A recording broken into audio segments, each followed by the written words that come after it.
Le faux dans l'info, le podcast d'Africa Tchèque pour comprendre l'écosystème de la désinformation. Je suis Mariama Tcham, bienvenue à tous pour ce numéro de novembre 2023 de votre podcast Le faux dans l'info. L'International Center for Investigative Reporting et sa plateforme de vérification Fact Check Hub ont lancé un jeu en ligne ludique, éducatif pour freiner la propagation de la désinformation dans la société nigériane. Le rédacteur en chef de Fact Check Hub, Okpayemi Kainde, sera notre invité. Le faux dans l'info, décryptage. Le jeu Get It Right est une application web qui fournit un contenu éducatif attrayant tout en recueillant des données significatives sur les attitudes et les croyances des gens en matière de désinformation et de mésinformation. L'expérience ludique comprend 10 questions anecdotiques conçues pour enseigner et tester les connaissances d'un individu en matière de vérification. Nous en parlons avec le rédacteur en chef de Fact Check Hub, Okpayemi Kainde. Merci d'avoir accepté notre invitation. Thank you, Mariama. Pourquoi avoir créé ce jeu? The game Get It Right was actually created. Le jeu a été en fait créé comme un programme d'éducation aux médias pour enseigner les techniques de vérification de base, notamment pour les jeunes, les adolescents et les adultes. Nous voulons que les Nigérians embrassent la culture de la vérification des faits, quel que soit leur niveau actuel ou leur groupe d'âge. Le jeu est une application. Fonctionne-t-il avec un smartphone? Le jeu est sur un site web accessible non seulement sur un ordinateur portable ou un ordinateur en général, mais également accessible via les téléphones mobiles. Il s'agit donc d'une plateforme web accessible à plusieurs appareils. Ainsi, en tapant l'URL getitrightnigeria.com, GETITRIGHT-NIGERIA.com, toute personne peut avoir accès à la plateforme pour jouer au jeu. Comment fonctionne ce jeu? The way the game works is very easy.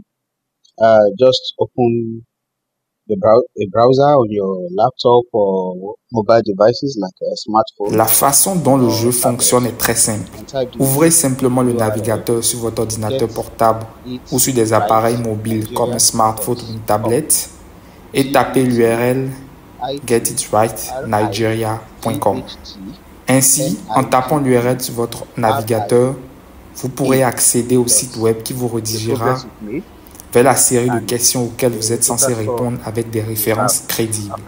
Elle vous donne des options comme réponse. Donc, vous avez juste à choisir l'une des options et si elle est correcte, elle révélera plus de détails sur la réponse que vous avez choisie et vous montrera les références liées à cette réponse en particulier. Le jeu contient 10 questions et si vous y avez répondu correctement, c'est la fin. Après la 10e question, il affichera la progression réalisée et le score que vous avez après avoir joué au jeu. C'est donc vraiment amusant. C'est une formation qui a une compétence de vérification de base nécessaire pour démystifier les fausses nouvelles visuelles autour des vidéos et des images. En outre, en plus de la version anglaise, vous pouvez également jouer au jeu en 3 autres langues, à savoir le Hausa, le Yoruba et l'Igbo. Les 10 questions ne changent donc pas. Cependant, il y a d'autres explications ou teaser entre les 10 questions.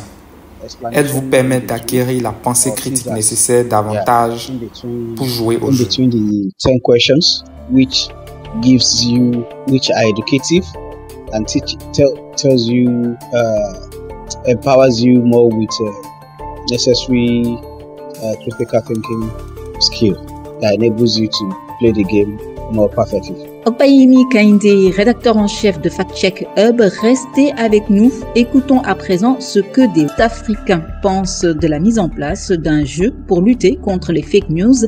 Asma Marlowe a recueilli leurs propos. Je suis Christian Malele, journaliste fact-checker à Baloba Kitchek, basé à Kinshasa. Alors moi je pense qu'un jeu pour la sensibilisation sur la lutte contre le fake news serait intéressant parce que ça va permettre de toucher un nouveau public. Donc un nouveau public qui est accro au jeu ou qui s'adonne vraiment au jeu. Donc ce serait un nouveau public et ce n'est pas vraiment un simple public parce que ça serait un public important car aujourd'hui plusieurs personnes utilisent le smartphone et en utilisant le smartphone les gens jouent sur internet, voire téléchargent des applications dans des jeux directement à partir de leur téléphone pour se divertir. Donc ça va vraiment toucher un nouveau public et ça va toucher un public important. Bonjour, je m'appelle Serigne Mbaye Dramé, journaliste au service fact-checking de l'agence de presse sénégalaise. Je me dis qu'un jeu pour parler de ce phénomène-là paraît essentiel, surtout que dans nos pays, on n'a pas développé dans les écoles et autres la culture ou bien l'éducation aux médias. Faire un jeu devrait permettre de sensibiliser les jeunes qui sont le plus souvent sur les réseaux sociaux parce que les réseaux sociaux sont le terrain fertile où se propage le plus la désinformation. Je me rappelle lors d'un séjour en Russie, j'ai vu comment ils ont utilisé la bande dessinée qui passe à la télévision. Parfois même, si tu ne comprends pas la langue russe, mais voyant les couleurs ou bien les symboles de la Russie, la grandeur de la Russie ou bien l'Union soviétique, tu te dis que voilà une manière d'inculquer aux plus jeunes le passé glorieux de ce pays. Alors, comment faire pour que ce jeu soit vraiment attractif? Je dirais que il faut juste utiliser des animations parce que des animations attirent des gens, des photos, des images, des illustrations, beaucoup plus attirent vraiment des gens. Donc, il faut que les jeux soient interactifs, il faut que les jeux soient aient beaucoup plus des images ou des illustrations pour attirer les gens. Alors, une autre chose, c'est que le jeu en question, nous savons déjà qu'un jeu est créé pour permettre aux gens de se divertir. Donc, alors qu'un jeu créé pour sensibiliser sur la lutte contre le fake news n'aura pas simplement comme objectif de permettre aux gens de se détendre ou de se divertir, mais au-delà du divertissement, ça va aussi permettre aux gens d'apprendre comment lutter contre le fake news. Merci à Asma Marlou qui a recueilli ces réactions. Nous poursuivons notre entretien avec le rédacteur en chef de Fact Check Hub, Okpayemi Kainde. De nouvelles innovations seront-elles bientôt intégrées au jeu? Yes, we are also considering integrating the game, taking it from a web platform to a WhatsApp platform. So that people can... Oui, nous envisageons également de faire que le jeu soit accessible à travers la plateforme WhatsApp afin que les gens puissent y jouer avec plus de facilité. Et nous envisageons également d'autres applications qui, avec d'autres initiatives et outils, pourraient rendre le jeu disponible auprès du public nigérian, mais également sur tout le continent africain. Not just for Nigerian audience only, but also across the African continent. Comment ce jeu sensibilise-t-il à la désinformation dans la société nigériane? The game actually teaches basic verification skills. Le jeu enseigne en fait une compétence de vérification de base.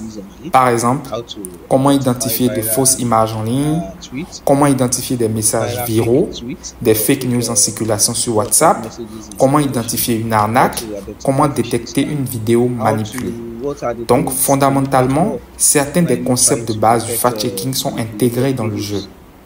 Et vous vous souviendrez que j'ai dit, lors de ma présentation au sommet, que les questions du jeu étaient en fait tirées des articles publiés par d'autres médias de fact-checking à travers le monde. Questions in the game were actually repurposed from fact-check content published by the Fact-Check Hub. Le jeu est disponible en anglais, mais aussi en Hausa et en Igbo. Et il sera bientôt en Yoruba. Alors, pourquoi avoir intégré les langues nationales? Yes, the game has been launched not just in Hausa and Igbo only, but also in Yoruba. Oui, le jeu a été lancé non seulement en Hausa et en Igbo, mais aussi en Yoruba. Ainsi, les personnes qui parlent ou comprennent le Yoruba peuvent désormais évaluer la plateforme et jouer au jeu dans leur langue maternelle. Le jeu est effectivement disponible dans les 3 langues nigérianes, qui sont heureusement également parlées en dehors du Nigeria, nous savons qu'il y a également de nombreux locuteurs de ces langues dans les pays voisins comme le Tchad, le Cameroun et même dans certaines parties du Sénégal.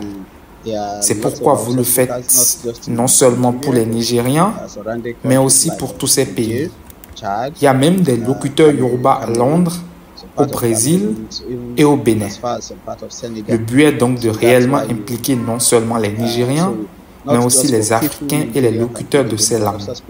Et nous avons effectivement intégré les langues nationales parce que nous pensons que la désinformation se propage non seulement en anglais, mais aussi dans les langues autochtones.